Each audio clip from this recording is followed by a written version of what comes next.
Hello, ladies and gentlemen.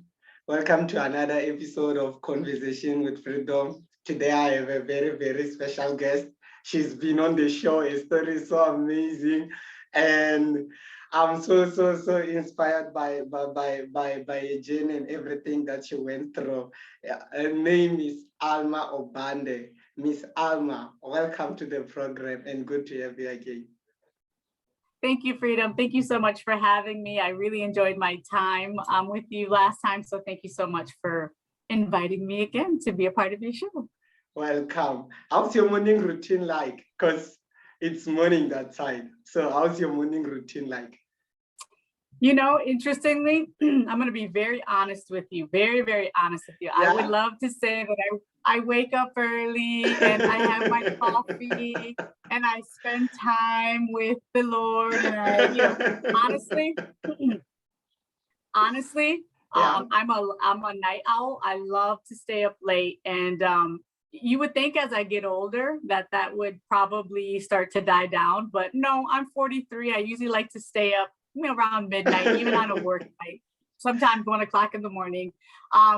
My husband says to me that I have no respect for my alarm clock because I set like 6 alarm clocks in the morning, and it's like I hear the first one and I shut it off, and then I hear the second one and I shut it off. So finally what happens is, in order for me to wake up, my husband brings me a cup of coffee and he sets it on my nightstand. And it usually takes me about 5 to 10 minutes to get the aroma of the coffee, and then that wakes me up, and then I start my day. So a typical day for me, Monday through Friday, because by career I do social work, so I work in a school, an elementary school.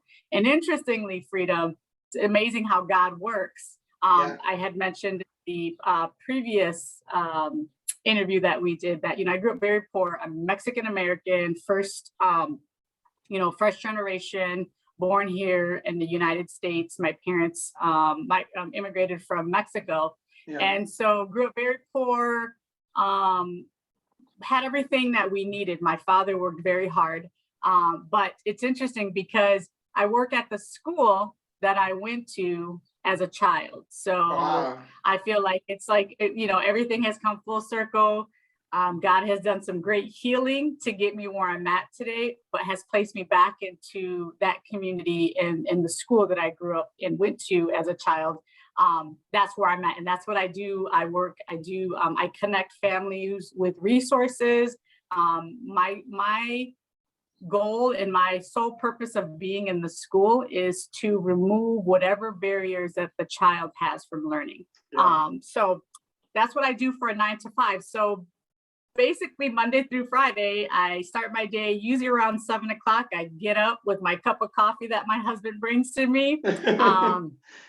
I get myself going. And this is the part, and I'm glad that you asked me about my morning routine, because part of what I do for my business, When Alma Good Soul, is what the mission for my business is, is to really help women with to build self-confidence, to really empower them through the aesthetic of beauty and fashion. So we believe at When Alma Good Soul that looking good impacts feeling good. So we offer easy to wear accessories and styling tips to help women achieve that and feel empowered through their look. So for me, getting up in the morning, I get up. And I would like to also say, I wish I was one of these women that would set out their outfit for, the week or for the day. Yeah. And usually what I do is when I get up, it's always about how I feel. So if I'm not having a good morning, or I feel like, I could have, I stayed up too late. Yeah. I'm probably going to take a little bit more time in the morning to get myself to where I feel like, okay, I feel good with, what I have on or what I'm wearing. And, so really starting the day off is, I'm all about, most times I wear my hair up in a ponytail with the last, the picture that you use. I love a high, pulling my hair back. But, doing my hair, putting on a little bit of makeup, and wearing something that makes me feel is a representation of how I feel. Yeah. And I love style. So even simple, putting those extra those extra little details to what you're wearing really impacts the way you feel. So if I go to work, I leave the house in the morning, feeling, okay, I'm dressed up, or I feel pretty good. Even if I'm dressing up a pair of jeans, I'm ready. I've already conquered 50% of what I need to do for the day. So really getting up, dressing up, and showing up, and then starting my day. So I typically get myself together. I have I'm not a breakfast person either. I have to have coffee in the morning. So I'm usually drinking that on the way to work. Yep. And I have I have 5 children, but 2 that are in grade school that I drop them off in the morning, and then I start my day. And that is usually a typical morning for me, 9 to 5, or excuse me, Monday through Friday. And then Saturdays, I usually sleep in. But today I knew I was going to be on the show. I'm like, I'm gonna put on a little makeup, and I'm going to curl my hair. And so, and I feel really good. So I'm ready to start my Saturday. And you look very beautiful. Thank you. Thank you. Where does your love for fashion come from? What's that? My love for fashion. Yes, your love for fashion. Yes. So honestly, I believe, this is where it really, I know exactly where it came from. So my mother, beautiful woman, but didn't believe it at all. To this day, I don't think she believes it, but my mother is a very beautiful woman.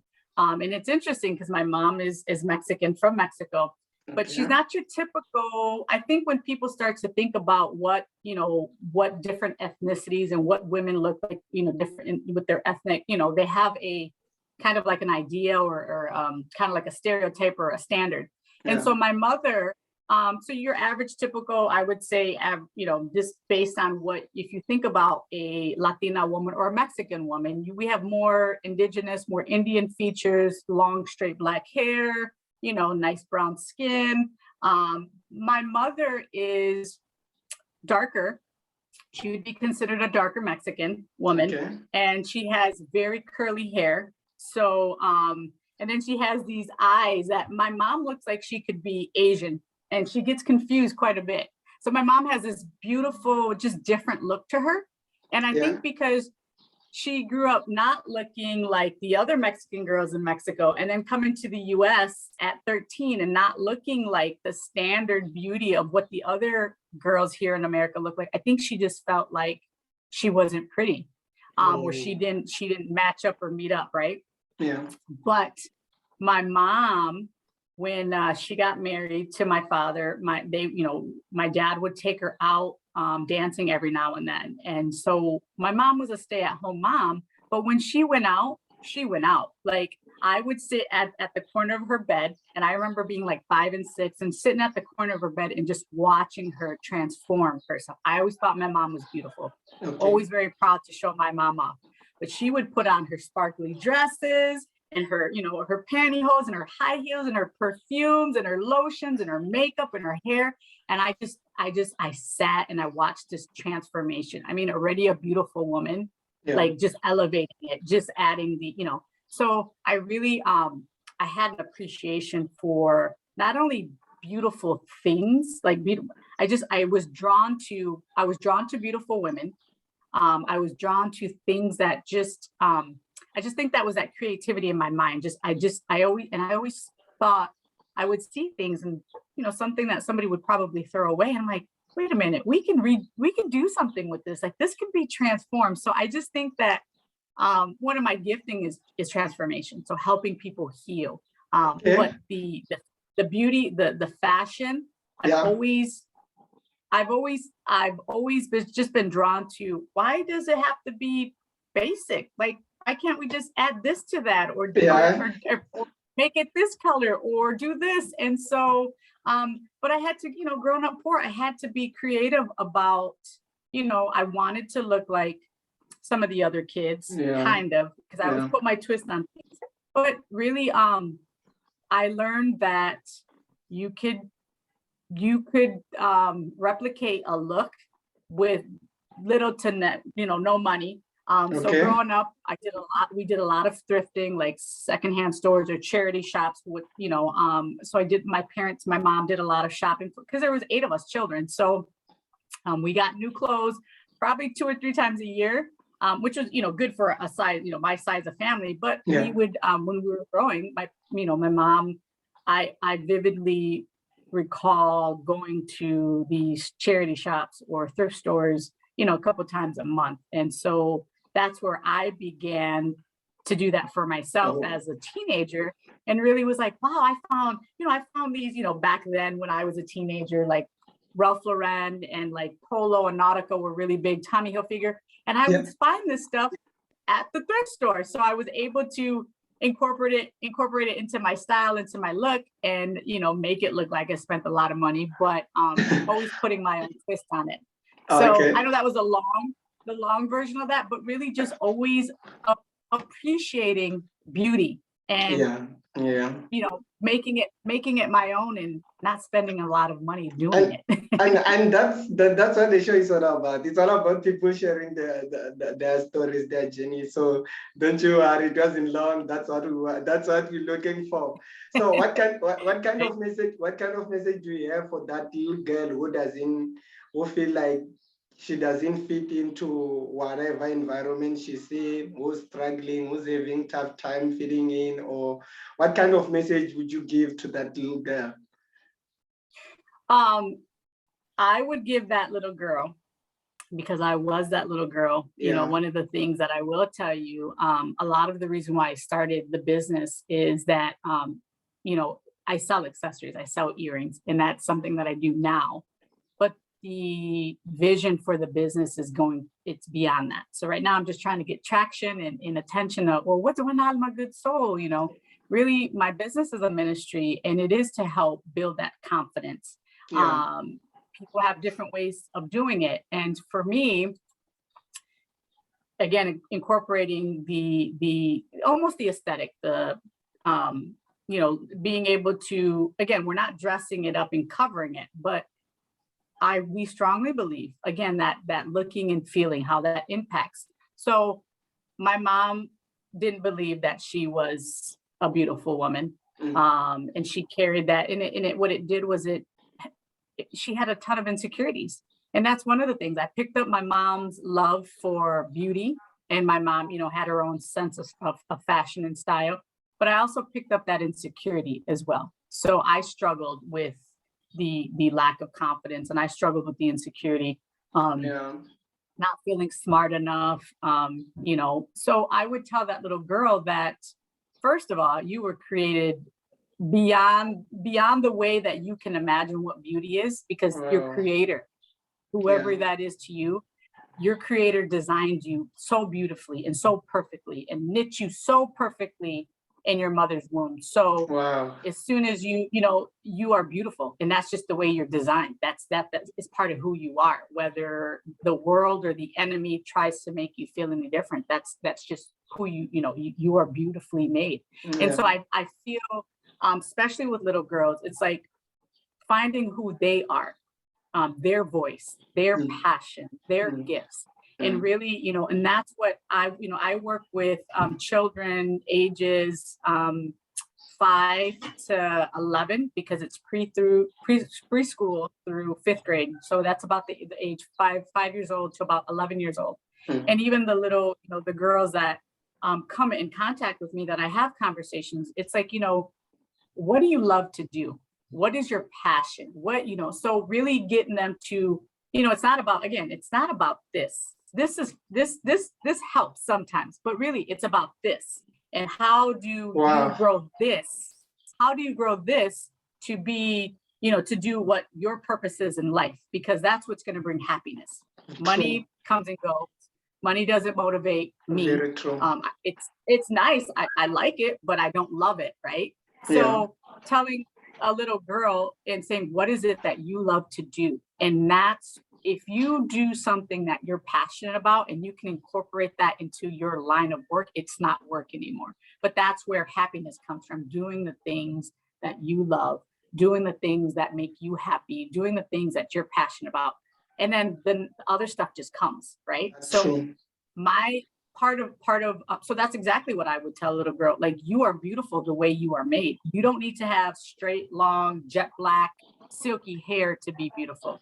You don't have to have fair skin to be beautiful. You don't have to be, you don't have to weigh 100 pounds to be beautiful. It's like, you are your own beautiful, because God created you that way to, this is the way he created you. He created Kim Kardashian the way he created her. He created Queen Latifah the way he created her. He created Alma Obande the way he created her. But we need the variety in life. So to me, it's like, you are your own person. Love the skin that you were born in. And I know it doesn't happen overnight, but we need women like me and women that have helped me achieve and learn this, because I didn't always believe this about myself.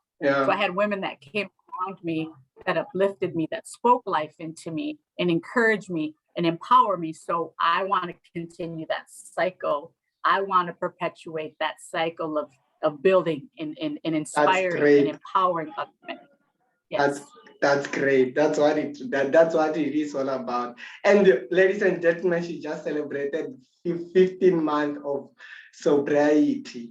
I'm so happy, and I want you to take us through the journey, because there are people who are going through the same, people who are having hard times. So that's one of the reasons why I wanted us to do this. I wanted us to celebrate you, and also you telling us the journey, how it has been like, and everything that you need to share with us.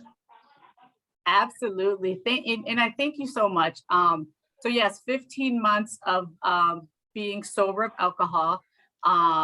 It has been a journey, and I will share very quickly just what brought me to make the decision. So all my life, I would say probably since I probably had alcohol for the first time in my life when I was about 16.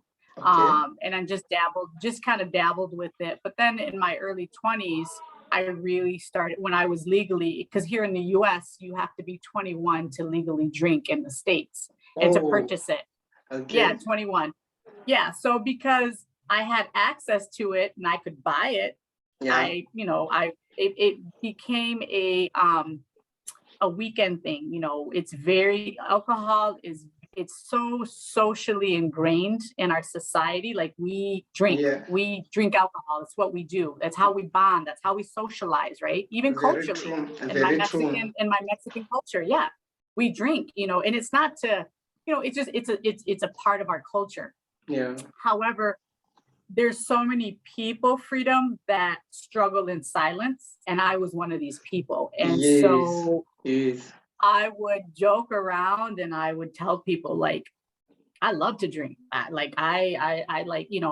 even had a saying where I'm like, I treat alcohol like I treat people, like I would say, I love all people. Like I love all people, all colors, all shapes. I love people. But I had this thing where I would tell people, I'm like, I treat people like I treat alcohol. I'm like, I like all alcohol. But if it leaves a bad, like if I have an encounter with a certain type and it just leaves a bad taste in my mouth, then I don't drink it anymore. And that's how I am with people. I'm like, I love everybody. I don't care what you are or what you do. But if you leave a bad taste in my mouth, I'm just probably not gonna. I'm not gonna deal with you. So, but that was it. I drink everything. I wish I was one of these women like, oh, I just drink wine. Or I just drink an occasional cocktail. Like, whatever. If you made me moonshine, if you made me some alcohol out of your bathtub, I would probably drink it, because I just never said no. It was like, And one of the things that I really, I love to have fun, Freedom. I love to have fun. And drinking, that you associate fun with drinking. But the other part that people don't, if you're not self-aware, is that you're drinking because there's something going on with you. So that vicious cycle of drinking, there is something deep rooted that you're not dealing with in your drinking. You're drinking to mask the pain.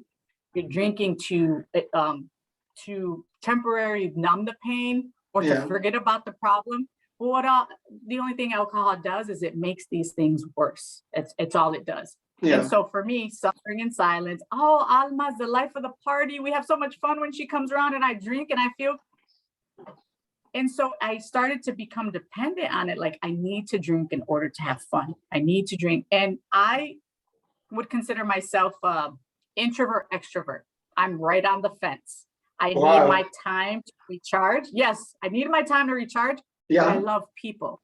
So people naturally just are like, she's an extrovert. So sorry to cut you. Go ahead. How do you know that this is for, I really need time to recharge? Like, I want to know, how do you know that this is time for recharge? This is time for people. How do you know, and how do you navigate through the two? So interestingly, so I'm 43. I'll be 44 in May. At my age, I'm not old, but I'm not young either. Very true. You learn, you get to know yourself. And I know that when I start to get irritable or short with people, it's time.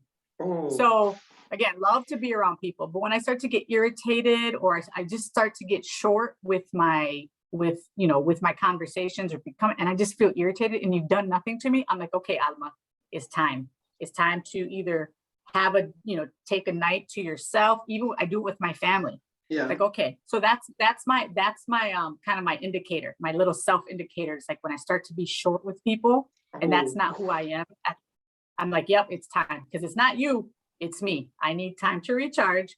And, and I do that in different, shopping is very therapeutic for me. So I do that. So that's how I know or I feel really tired. So either being irritable and short with people, or really just feeling like I'm quiet. So people, is something wrong with you? I'm like, I'm just tired.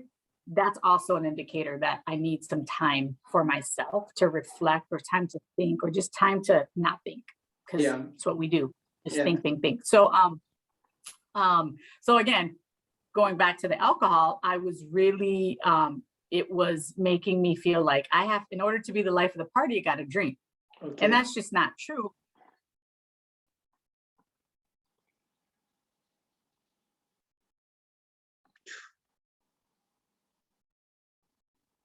We lost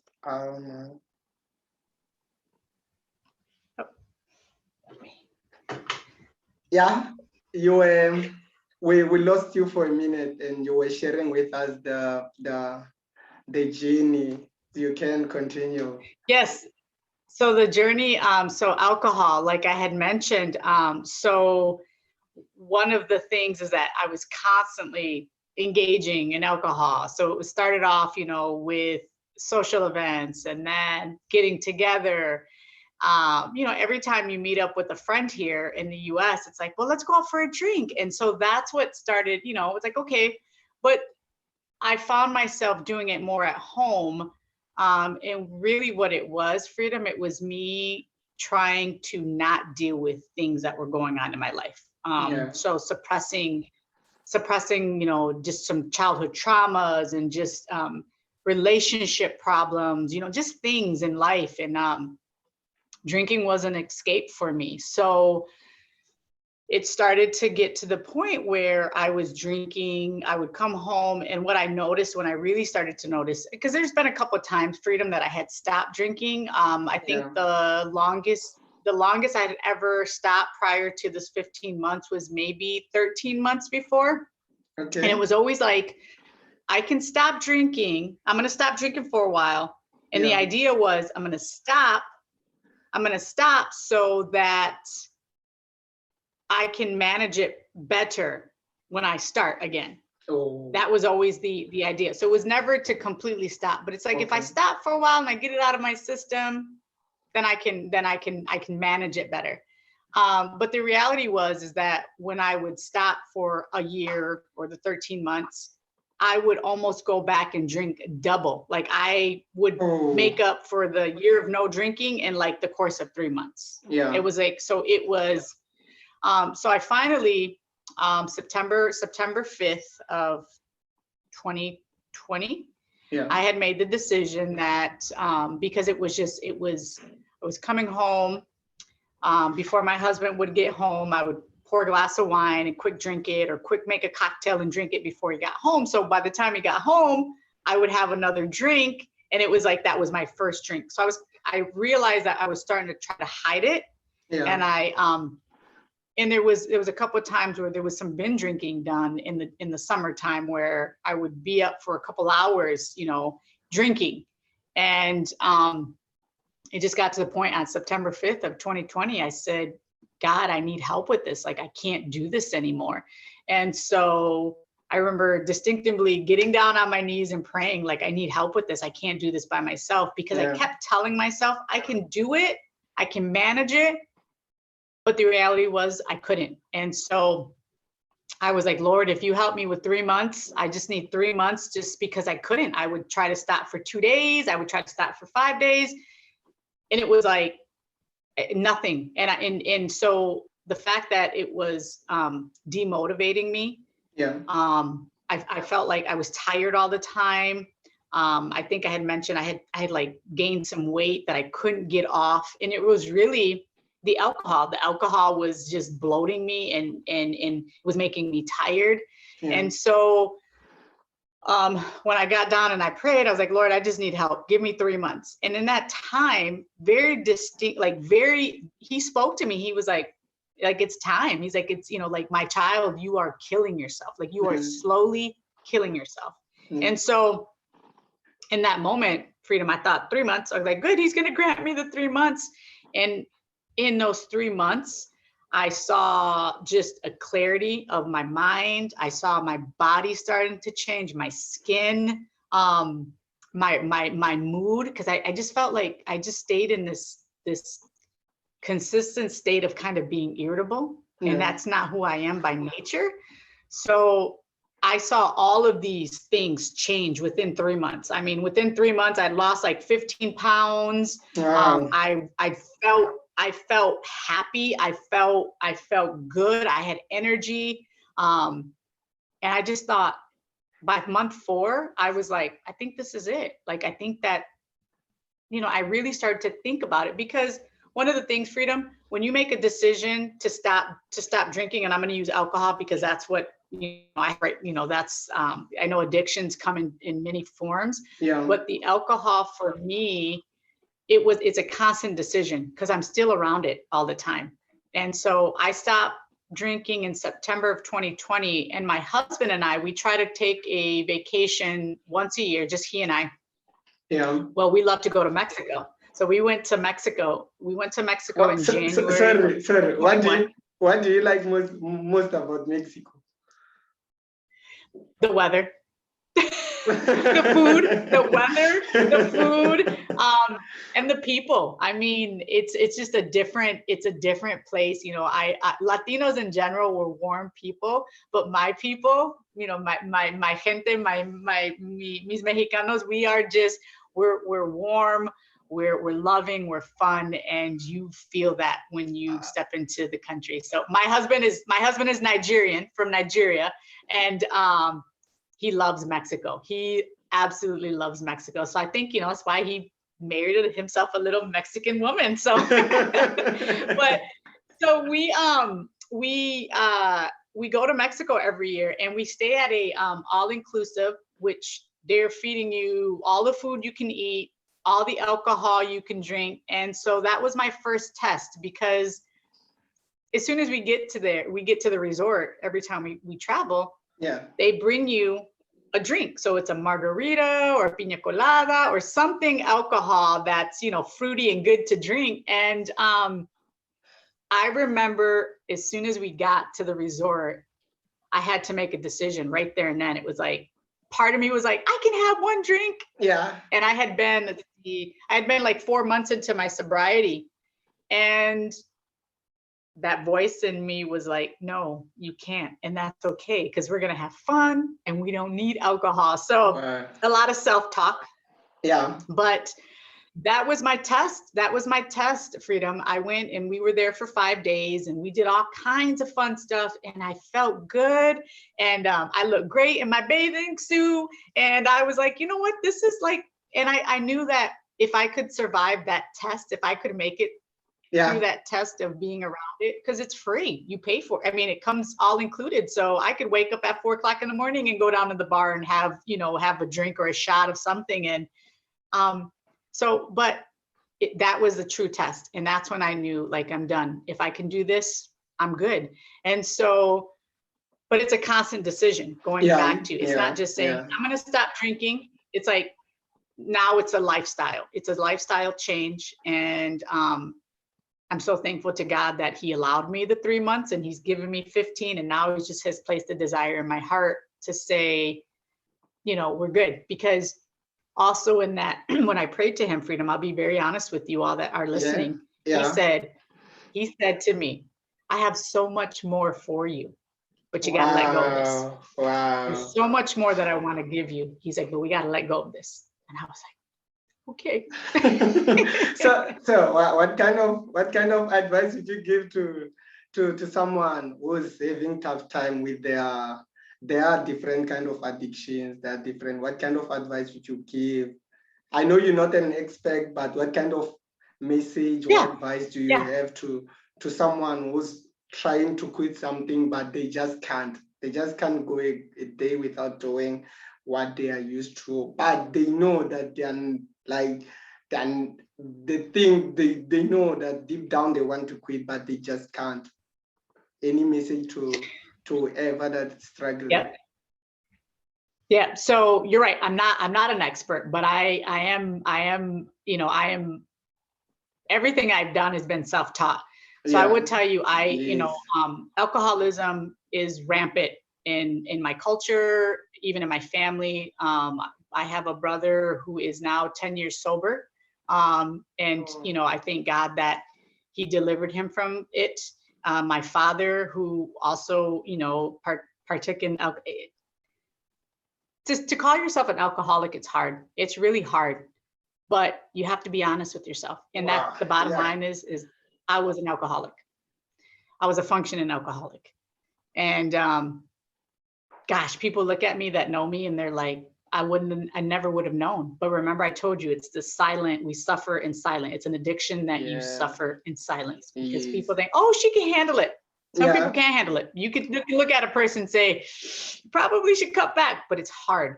So my advice would be, first and foremost, you just have to be honest with yourself. You have to give yourself that self-diagnosis and be aware and say, the question you ask yourself, is this benefiting my life? Is there good coming out of this? And when you really stop and you think about it and you're really honest with yourself, and you realize how much negative is coming from this, you know, it's just like the benefits, you have to look at the benefits. And for me personally, there were no benefits. It was just like I was doing it. And so there's that part. You have to have almost an accountability person, like a partner that you can tell and confide, because I think sometimes when we set goals and we do them ourselves, it's like, I could cheat on this. Nobody's going to know because it's a personal goal. But for something this big, you do, I would absolutely. And I didn't tell my husband initially that I was going to stop. I just was like, I prayed. And then I waited about a week. And then I told my husband, I said, I want to try to do this. Like I said, I need to stop. And you have to set a goal. So if you're struggling, even if you say, I'm going to try to stop for 7 days, or I'm going to try to stop for 30 days, you have to set the goal, because saying, I'm not going to do that and not having at least a frame to work in, it's hard. So giving yourself, you know, having an accountability partner, setting a time frame, even if it's 2 weeks, 14 days, 7 days. I have found from my own experience, and I've read that it takes the body about 14 days to really detox from like alcohol. It's about 14 days. You start to see difference. The difference. But those first 7 days, I think, are the hardest. So that's why you have to set a goal. Am I going to stop for 14 days? I'm going to stop for 30 days. But the biggest piece to all of this, and even if I've read the Alcoholic Anonymous book, and that was really found, it's a lot of spirituality in there. So they may not say God, God, God, but really you have to take it. There's a spiritual component to the alcohol. So having an accountability partner, somebody that you can talk to, setting a goal of, I'm going to stop for this amount this period in incorporating some type of spirituality, even if that's meditating. You know, I'm a Christian woman. I love Jesus, and he has helped me through this, right? But it takes really those three things, and knowing that it's a constant decision. It's not just, oh, I'm going to stop drinking.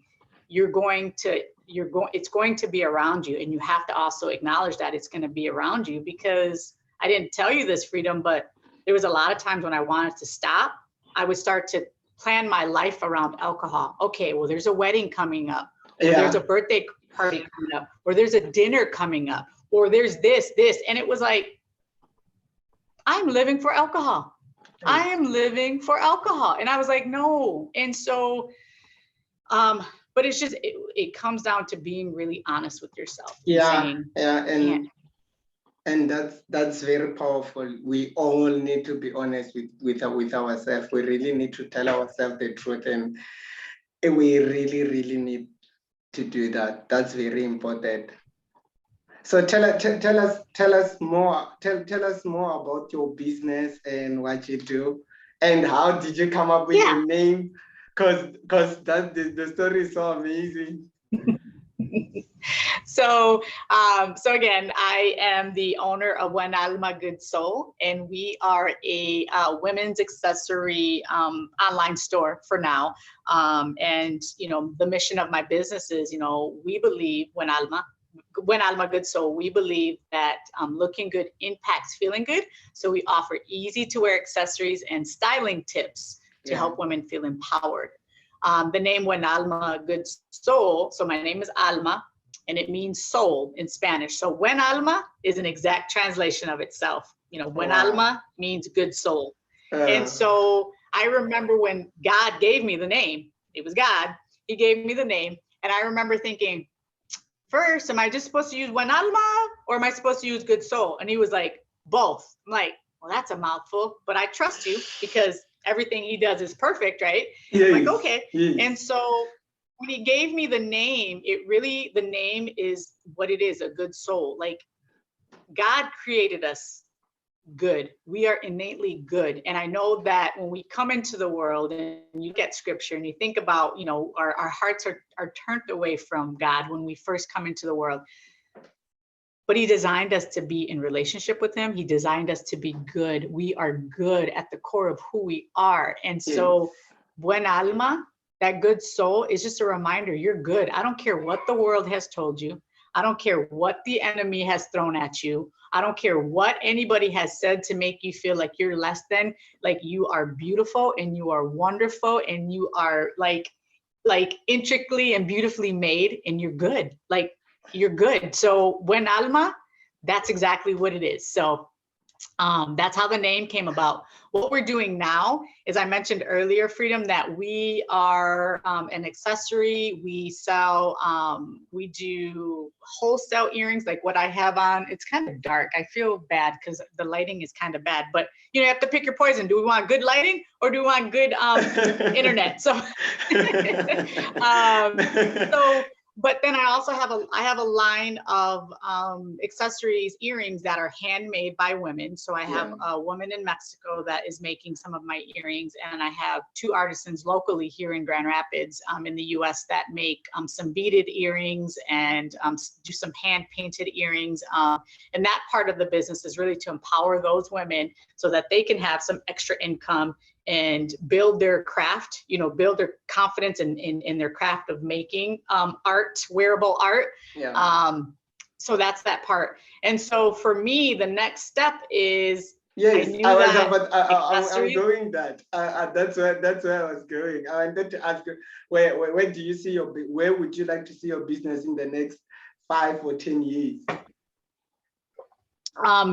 So the next, I'm going to say 5 because I'm impatient. Yeah.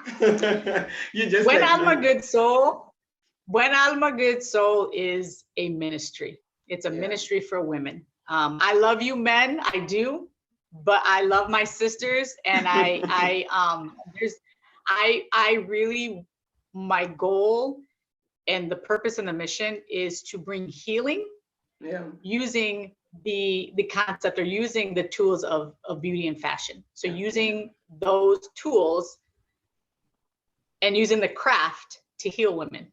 So healing them through past traumas, helping them, feel, build that confidence, whether it was through a relationship that they were kind of tore down, or, family grown up trauma, whatever, but also to build community with other women. So women like mind, so the next step for When Alma Good Soul is we will be starting workshops in 2020 or 2022 to do to helping those women that are like, look, we're ready to either, a lot of women that want to take their look to the next level, or to say, I want to do something. I see it there, but I need help. So doing workshops with women, makeup, styling, and doing it really where it's budget friendly. You don't spend a lot of time and a lot of money. So we want to teach women, how do you elevate or take your look to the next level?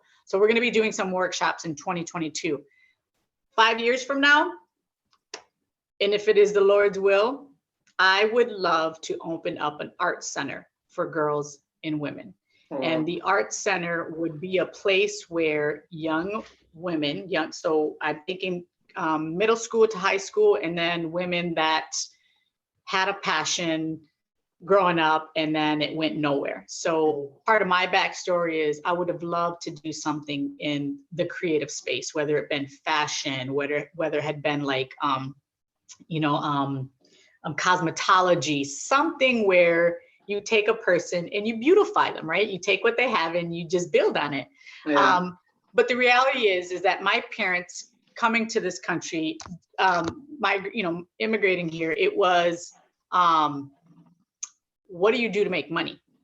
And so I had to think about a career that was going to make me money. And because it's like, well, where's money in doing hair or makeup or styling? Or doing, home design, or, whatever, interior decorating, things like that. So I've always had a love and a knack for it. I have an eye for it. I enjoy doing it. It brings me a lot of joy when I'm creating things. It brings me lots and lots of joy. And to me, I'd rather have lots and lots of joy than lots and lots of money. Wow. So for me, yes, I've been the happiest when I've been the poorest, the brokest, when I've had, so for me with this center, what I would love to do, God willing, is to have an art center where we're teaching these girls, we're giving them life skills. This is how you go out into the world. And these are some of the things that, whatever success looks like for you, because success is defined. Success looks different to different people. Yes. A woman can say, I married the love of my life. I get to stay home with my kids and I get to raise them and I get to make my home. She's successful because that's what she wanted for her life, right? Yeah. You have another woman that says, I went to college. I have my law degree. I opened up my own firm. I'm helping people around the world. She's successful, right? Very so, true. And then we have women that I'm 43 and I'm still trying to figure out what I want to do with my life, but I want to keep going. So what this program or this art center is going to do is really, it's going to, for those girls, it's the building the life skills, but also teaching them a craft or a trade that they can build on so that they can create the lives that they want for themselves. You want to do makeup? Really? That's what you want to do for a career? Cool. We're going to give you the steps to point you in that direction. We're going to give you the basics. You want to do fashion? Well, you're going to have to learn how to sew. You're going to have to learn how to draw and sketch some things. We're going to show you how to do that. You want to do culinary. You want to cook, bake. Well, we're going to teach. So when I say art, those are the types of things. Creating things with your hands and making beautiful things with your hands. That's what this art center is going to be, but also giving them life skills. So that's where I want to be in 5 years. So I need God. I was like, I need you to give me a building. He's ready to bring in women in my circle to help build this. Yeah. And so yeah, that's 5 years, and that's going to come very quickly. But I'm impatient, and I just feel like I'm not getting any younger, and I know so many people that would benefit from this. And then also that piece where I want women that are my age that feel like, well, I'm too old, I can't do this anymore. Well, what did you want to do? So let's just, let's give you a taste of what you wanted to do. And if you like it, then you expand on it, go to school for it. I don't know, but let's at least let's get some hands on. So I would love to do that. Wow, may God bless you and may He help you to realize. May He help you to realize all your dreams, because that's not all about you. It's about like giving hope. It's about helping, and that's what I'm all about. And that's why that's what this podcast is all about.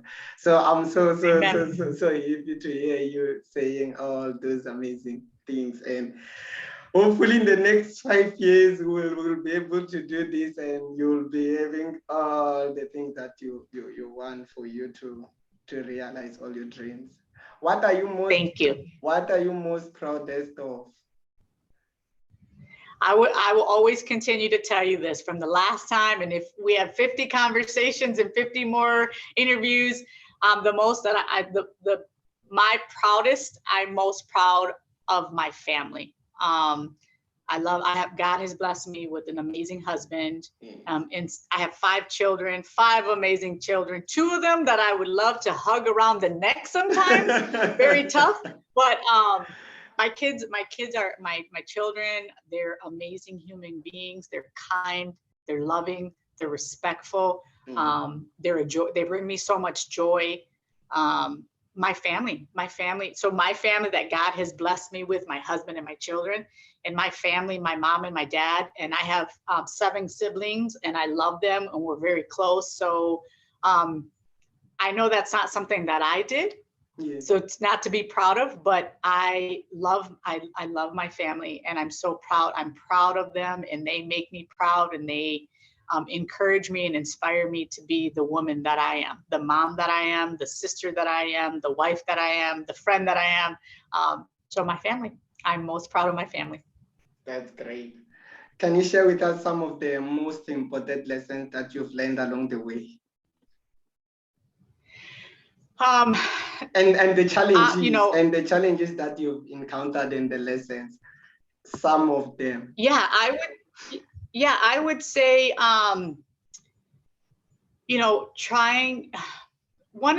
this is something that I'm still working on to this day, but I think it's important at all ages. And if the sooner you develop this, the better that I feel like your life will be. But it's really knowing who you are, and trying to be your authentic self in any space. We have to sometimes put on these different hats. We're in different places, like professional settings or different social settings. And I feel like I have learned that be who you are. I told you, I picked up with my mom that, she didn't feel good enough. She didn't feel adequate. She didn't feel all these things. And I picked that up because I spent a lot of time with my mom. And, it's okay to say, I'm a okay person. Like I like myself. I do, I have built a life for myself that, it's pretty simple. I'm a simple girl. I really am. I love simple pleasures. But staying true to that. I don't need lots of things to make me happy. I just need friends that are genuine and that love me and that have my back.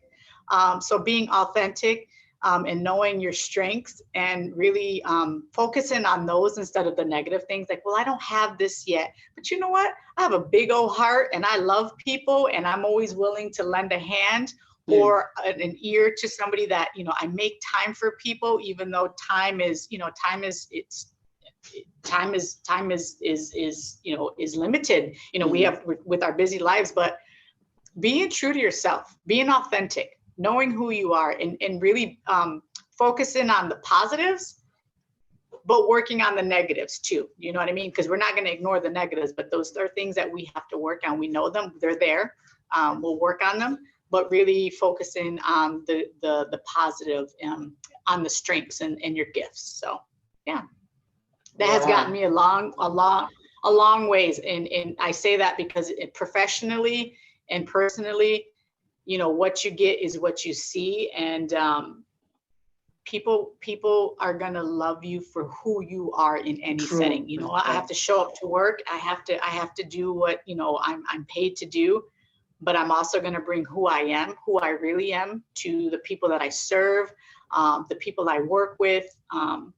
So yeah, being authentic and knowing who you are. And yeah, that's probably one of the life lessons for me, because you can take it in any area of your life.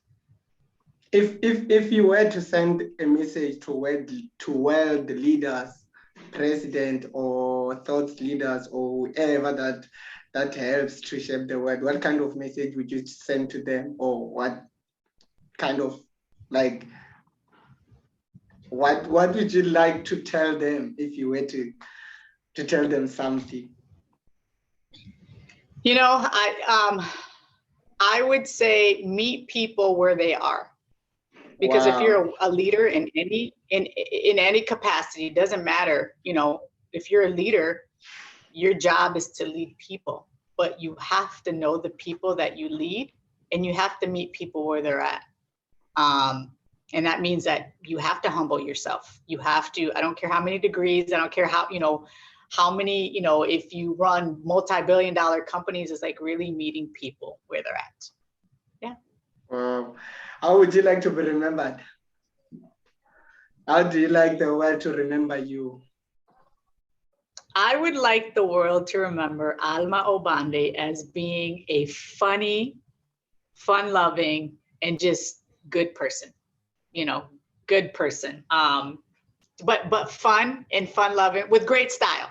You have to, you know, that's one of the things I would say I kind of pride myself on, because my body is my canvas. Yes. And so what you see is my art. So I, you know, I wear my, you know, I may not paint and may not, you know, but my body is my canvas. And when I go out, you know, I really enjoy dressing up, or just, you know, playing with style and playing with different looks, because I don't have one look, Freedom. I am very versatile. I'm unpredictable with a lot of things that I do. So one day you'll see me in Doc Martens, and then the next day you'll see me in like stilettos, or you'll see me in like some gym shoes and some, you know, but I want to be remembered as just being fun loving, and, you know, and just a good person with great style. Wow. That loved her family. So where can people get hold of you? What's that? Where can people get hold of you online? Your social platform. Yep. So if people want to get a hold of me, so you can always, for now with my store, you can always go to my website, whenalmagoodsoul.com, or you can email me at whenalmagoodsoul@gmail.com. Yeah, send me an email, or I'm also on Facebook, Alma Obande, or When Alma Good Soul on Facebook. So I have many, many ways. And if you go to any of those pages, there's contact information. So that's how you get to know me and get to see me and see my life. Ladies and gentlemen, she's also on TikTok. Please do follow her. She's so amazing. Oh, Freedom! I completely forgot that I was on TikTok. Yeah, that, you know, it's interesting. I will tell you a quick story. Okay. TikTok, I started it for the business, but then I thought, I just kind of want the world to see. And it's interesting because most of my pages, like my personal Facebook page, it's private. I only let friends, you know, I'm very selective. Yeah. But my TikTok, I was like, I'm gonna make this very public. This is a public. And so interestingly, I just love that the platform itself is, you don't know people. They just choose to follow you. So I have been on the app for about 6 months now, and I have like 200 followers, and I'm like, yay, because, you know, these people don't know me, but they you know, they see something. And that's in my TikTok, I just want to show people who I am. I'm goofy, I'm fun loving, but I'm real, and I talk about, you know, I have one of my TikToks that I recently did was about your space, like your physical space around you, and taking care of it. I'm not the neatest person, I'm not the cleanest person, but I do need some type of organization, because I feel like I can create and I can think better. So if I have a space that's cluttered, I don't function very well. Yeah. So I enjoy TikTok. It's very fun. My children, I have my 18-year-old daughter. She's got like, she had one of her TikToks that went viral. She had like 1 million views, and she's got, I don't know how many thousand followers, but she laughed. She was like, "Mom, this is embarrassing that you're on TikTok." But now she likes a lot of my stuff. So, I love that the app, which was once considered for a small group, younger, where it's expanding. I just love people. So I love to see the young ones doing their thing. And I love to see, your 60 and 70-year-olds on the app. Like, I love it because I love to learn things, and I'm constantly watching videos that teach me how to do things, or I'm a hack girl. I love hacks. If you can show me a hack to cut the time to do something, I'm with it. So I love TikTok, but it's been fun. So thank you. I kind of forgot that I was on TikTok. There's this other video where you were with your your younger son, and you were saying, "Finish this sentence." And I was like, wow, she's so amazing. Do you remember? That is but yes, Benicio, it's so funny because that little boy, he's my 5-year-old, and he's my best friend. We hang out. We're like this. We're with each other all the time. And he calls me his best friend. And but he's 5, so he's like, "Yeah, Mom, I'm gonna marry you when I get big." I'm like, "No, baby, you're gonna find your own my love." And that's how he refers to people that are couples. So he doesn't necessarily say boyfriend or girlfriend or wife or husband. He says, "Mommy, is that his my love?" Or, "Mommy, is that her my love?" I'm like, "Yes." So we were watching Avengers last night, and Black Widow and the Hawk, they have a little relationship. I was like, "Yeah, so the Black Widow is the Hawk's my love." He said, "Really?" I'm like, "Yeah, that's his my love." So I'm Benny's my love.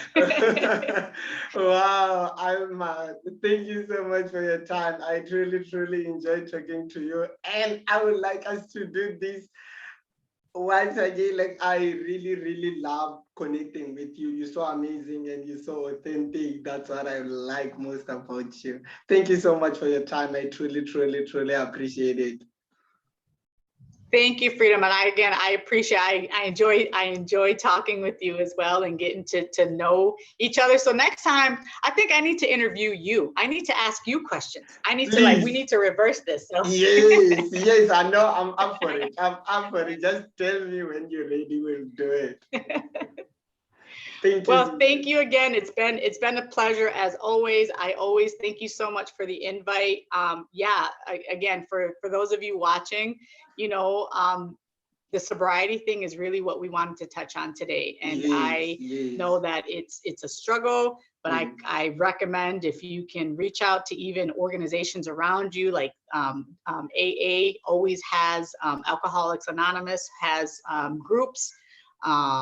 Confide in a friend, and then really it starts with just being honest, like, is this really doing something for my life? So I encourage you, I pray over you, and I just ask that God help you with whatever you're struggling with, and that you're not alone. You're not alone. That's true. That's great. Thank you so much.